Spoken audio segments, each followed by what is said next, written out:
I'm April Baer. Your support in 2025 allowed Michigan Public to bring people together with reliable, independent journalism. You've helped build a strong foundation for the reporting this year and years to come. Thank you so much.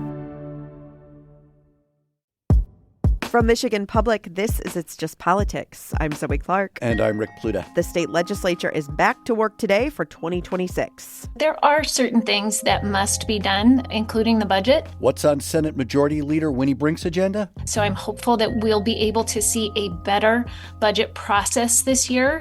That's coming up. But first, Michigan Lieutenant Governor Garlin Gilchrist announced this week he is no longer running for governor. Instead, he says he is running for Secretary of State. The decision leaves the race for Michigan's Democratic nomination for governor between current Secretary of State Jocelyn Benson and Genesee County Sheriff Chris Swanson. The Michigan Public Radio Network's Colin Jackson spoke to Gilchrist right after he made the announcement. Colin, what did the lieutenant governor have to say? Well, first and foremost, he says this was his decision and not something that he was pressured into.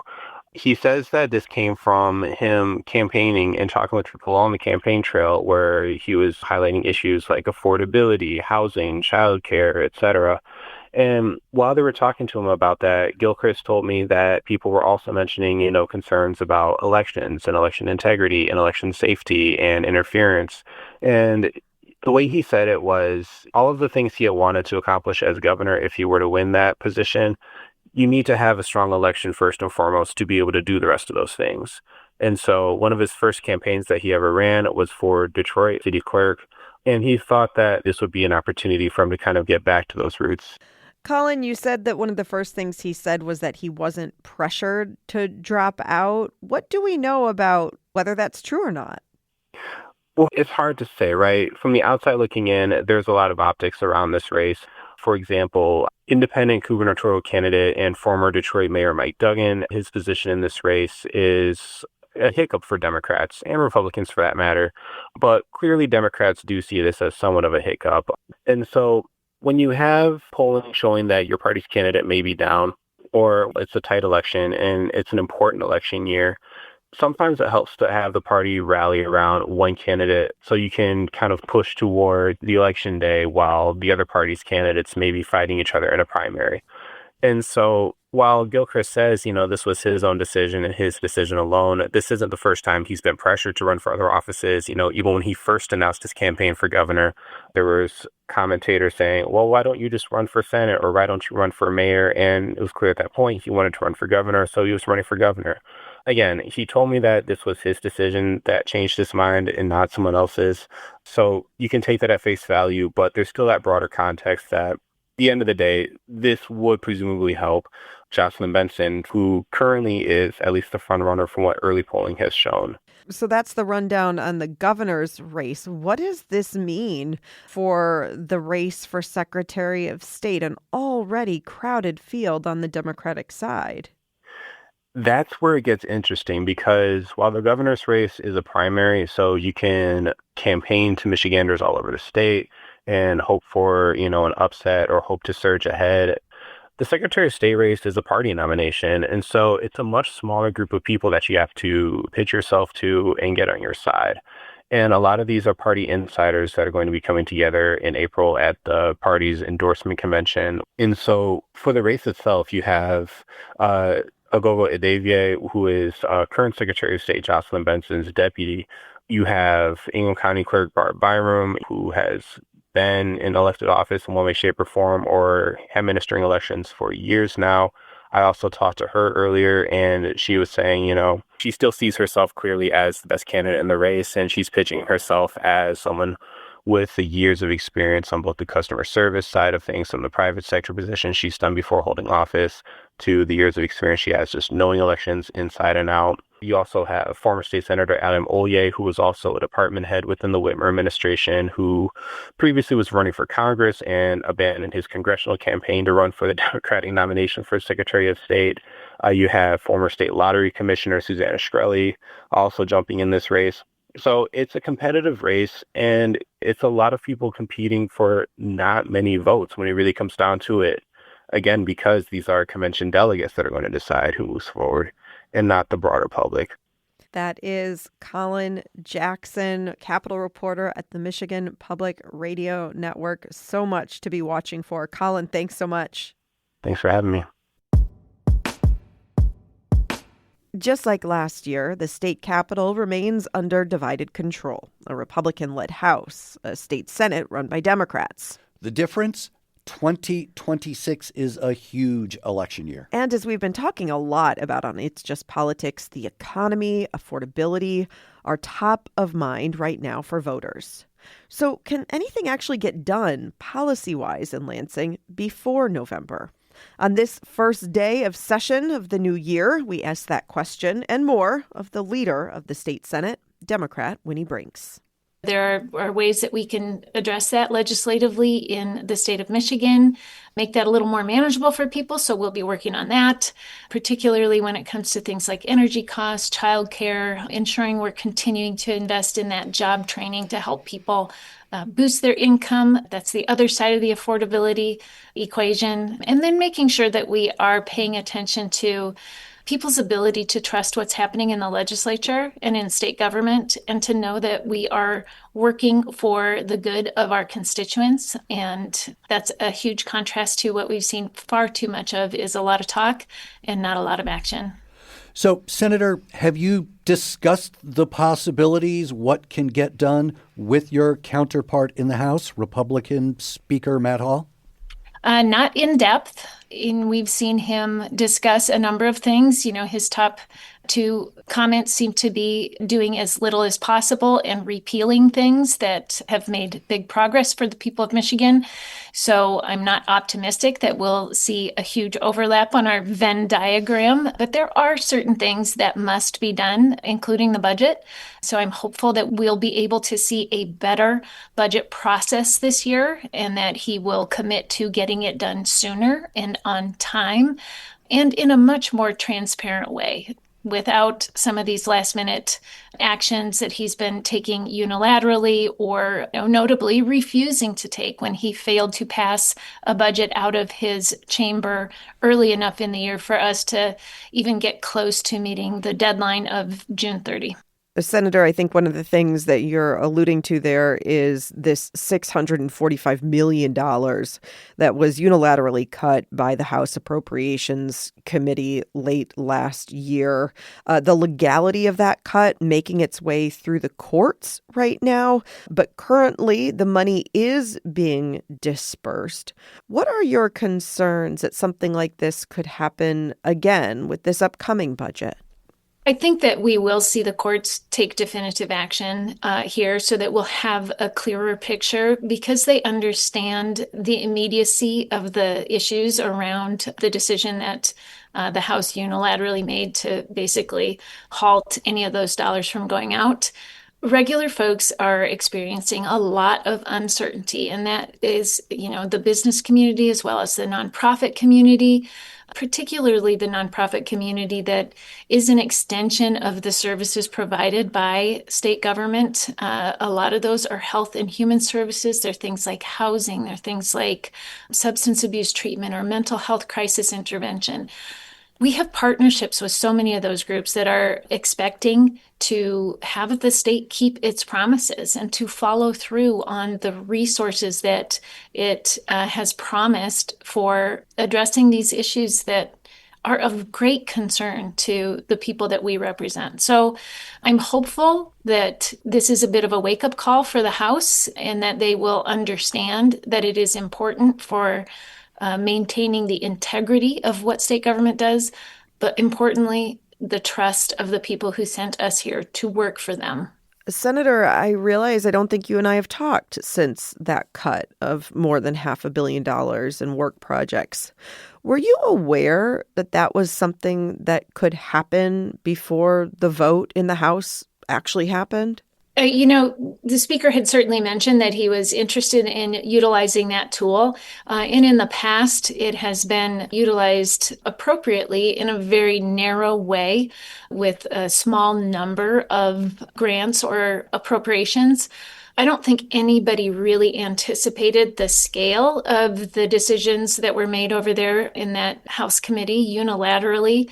And the fact that it caused so much damage in one fell swoop was a bit of a surprise for everyone, I think. And it's also just completely reckless. We saw that not only did I not have specific details about what that looked like, I don't think that the administration did, and neither did his own members who were asked to go on record taking away those resources from groups in their very own communities. So, yeah, at the end of the day, I think what you see is somebody who really enjoys acting unilaterally, and his caucus really ends up paying the price for it. What did you say when he mentioned that possibility to you? There was part of me that's like, well, I don't anticipate that you're going to take my advice and not do that. But the other part was like, okay, well, let's see. I'm sure that a lot of people will have a lot to say about this, and it's not going to go well for you.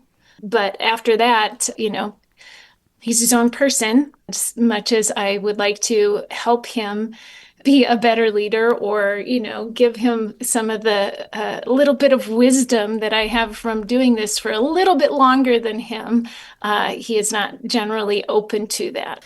Senator, speaking of the Speaker, Matt Hall, and speaking of court challenges, there are a number of legislative legal cases right now in Michigan courts. One question is over the legality of Michigan's new wholesale marijuana tax. Another, of course, is over these so-called 9 bills, the legislation that was never sent to Governor Gretchen Whitmer for her signature.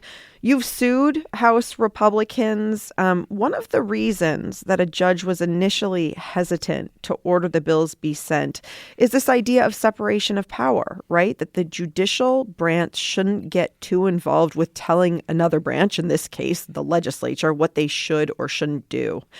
With a number of high-profile cases right now in front of the courts having to do with the legislature, I'm curious how you're thinking about the role that the courts should play in this legislative process. I think the overarching perspective that I have on this is that the Constitution is the thing that we all answer to, whether you're the courts or the legislature or the executive branch. And the questions that have arisen around the House Republicans' actions all have to do with following the Constitution, with respecting the rule of law when it comes to what the Constitution says we are to do. And I think the court, rightly is being conscientious about the separation of powers. But I want to be clear, in their statement, they did say the legislature, or the House in particular, must send the 9 bills. But they said, we will not tell you how. We're going to stay out of your business to tell you how, but you must. And so that is the question, I think, that is now being sorted out through the rest of the appeals process. I'm confident that we will prevail in that, but I don't think it's a question about the core of the case that is delaying this. I think the Constitution will hold up to this, but it certainly is a time where we've seen these cases that really are testing some of those very basic things that have always been assumed in the past between the chambers of the legislature and between the legislature and the executive branch. We're speaking with Democratic Senator Winnie Brinks on this, the first day of session in the state legislature in 2026. So, Senator, in a huge political year with so much at stake and on the ballot, what's the window for the legislature in this session to get things done? Certainly every election year, the first half of the year is the most productive. It becomes more difficult thereafter. That's true not just in Michigan, but in every state. So I'm hopeful that we will be able to have a productive conversation around the budget, that it will get done on time and delivered to the people of Michigan so that they know what to expect. I am hopeful that we will be able to clarify expectations around promises that will be kept in terms of what is negotiated this year in the budget and what that means when it comes to things like work projects in particular, but also the integrity of that negotiation being supported by actions in both chambers by the leadership will be critical. Senator, I know you said earlier there haven't been many conversations with your counterpart in the House, Speaker Matt Hall. But are there other kind of conversations you're having with leadership in the House about moving forward, perhaps, on issues of affordability? At this point, it's been difficult to get real productive conversation going with House leadership around questions of affordability. I think there are fundamental differences in opinion and perspective, for instance, on what drives energy costs and what tools we have to reduce those costs for your typical household. So I think we will see some competing proposals out there. However, I'm optimistic that we will be able to make the case and really make a difference for people when it comes to their monthly bills. Senator, finally, the undercurrent of this conversation, right, is that this is a huge election year, a huge election coming up in November. But there is also an election this May that could have a really enormous impact on your chamber and Lansing, really. For the past year, there has been an empty Senate seat that has been meant to represent the state's 35th Mid-Michigan Senate District. The outcome of this special race is pivotal. That is because right now, Democrats only hold a one-vote majority in your chamber. If a Republican wins the seat, the Senate could essentially be deadlocked at least until after November's election. How is that influencing your policy and your decision making?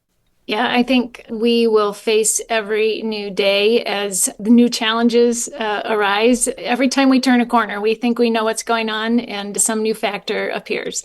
So we are ready for that. We are used to that. And we have a strong track record of getting things done. So I'm confident in that no matter what the situation. All that said, we know that in special elections, Democrats have done very well nationwide in the last year and a half. And, well, I guess mostly just a year. It seems like it's been a lot longer. But we feel very confident in the position that we are in. We've got a very solid group of Democrats competing in the primary in that race, and we are confident that as soon as we see who comes out of that primary, that we will be well positioned to win and maintain our majority. That is Senate Majority Leader Winnie Brinks on this, the first day of the legislature back in session. Senator, thank you so much. Thanks, Senator. Thank you.